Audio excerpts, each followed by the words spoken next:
What is going on, FG3000, back in the place to be, and welcome back to Time Raiders. So in today's video, as we continue my sponsored coverage of Time Raiders, we're going to be talking about daily activities and everything that you can do to push up your daily activity count. So the very first thing you want to do is click on the calendar icon right here. After pressing that button, that will lead you to the to-do list, and we'll go ahead and take it from the top, starting off with Training Grounds. Now, Training Grounds does have a little bit of idle functionality here. So since I've been offline for 8 hours, here is all of the currency, all of the gear and everything I've acquired since then. We'll go ahead and hit claim earnings, and right there, as you can see, I just moved up to level 160. And very reminiscent to idle games, there's an option called quick autoplay, which will instantly give me 2 hours of offline idle time as rewards as well. Now, a big part of the Training Grounds includes the Tomb Kings challenge. This is basically a DPS check, so as you get stronger and stronger and stronger, you're going to unlock even more boss encounters. And the idea behind these boss encounters is to just make sure that you are upgrading your character and making sure that all of your stats, all of your gear, everything is upgraded to the proper level. If they are, you should be able to defeat these encounters, and if not, you got a little bit more work to do.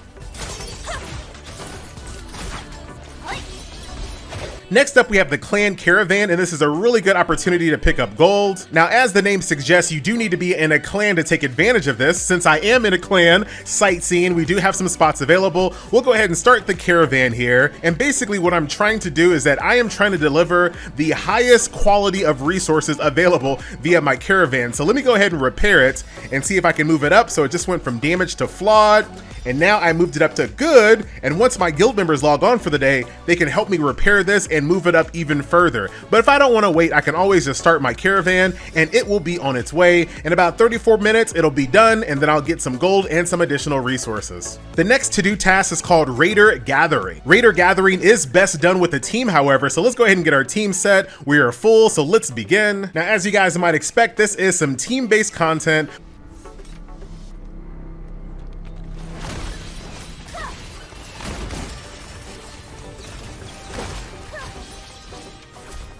Look, it's her again.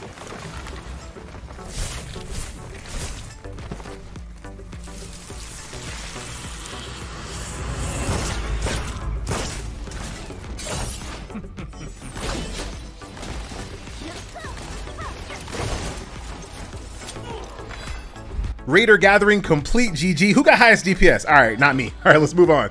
Next up is daily missions, and in my opinion, this should be probably the first thing that you tackle every single day, because this gameplay can be played pretty much hands-off. You can go ahead and set it up. Your character will auto-path to the quest NPC, and it'll automatically go to the exact location that you need to complete. It's a really good kind of like warm-up as you get into the actual meat of the game. Next up is Catacomb Undead and Undead Lair, so let's go ahead and tackle the Undead Fox Face.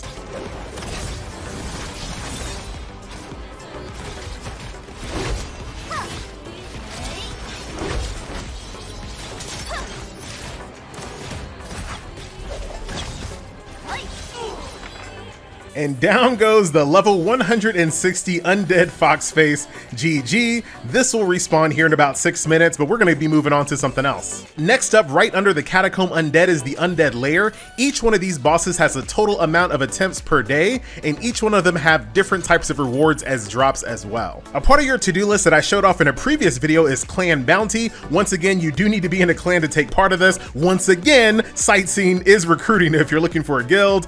Just like I showed off in that first video, what you're trying to find is the highest rarity quest that you can possibly find here. So there goes an S tier quest right there. I'll go ahead and accept it. Click go. My game will automatically load the zone that I need to go to complete that quest, and the game will auto path to all of the enemies, all of the resources, anything I need to pick up in order to complete this quest and score points for my guild. So the next gameplay mode on your daily to-do list is called Phantom Invasion. This is basically a horde mode style gameplay mode where you're trying to defeat as many phantoms as possible within the time limit. Defeat as many phantoms as you can to get a higher rating. Right now, if I can defeat 15 more of these bad boys, that will give me a good rating. Not the best, but I'll still get rewarded for it regardless. Next up is called Frontier Prospecting. This will unlock once you unlock companions. Very straightforward gameplay mode. As you guys can see, when you open up the screen, there's going to be different rarities of prospecting that you can uncover. This S tier is the best, so I'm going to go ahead and claim that. That's going to give me 4 bloodstones.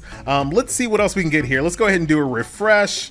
There's a B tier there. I might have gotten too greedy. So definitely got too greedy, but let's go ahead and use this B tier one right over here. I'm gonna go ahead and select my companions. The game will auto pick the best ones that it feels are best for the mission. Click go. My companions will go out on the mission. They'll come back in about 15 minutes or so and bring me back the said reward. I just used a little bit of currency to refresh one more time. Here's another S tier one right over here, which is gonna give me fragments for a random SSR companion, and you definitely wanna go for those. And then the final thing I wanna show off in today's video is gonna be Mystic 9 Arena. I definitely wanted to save this for the final part of the video, but let's go ahead and jump on in. So very straightforward PvP setup. As you guys can see, here are some opponents that I can challenge, but right now, as far as my power level is concerned, I got a little bit more work to do before I can really compete here, but I do want to show you some of the rewards you can get, right? So tons of upgrade materials. You have different decorations that you can pick up here as well.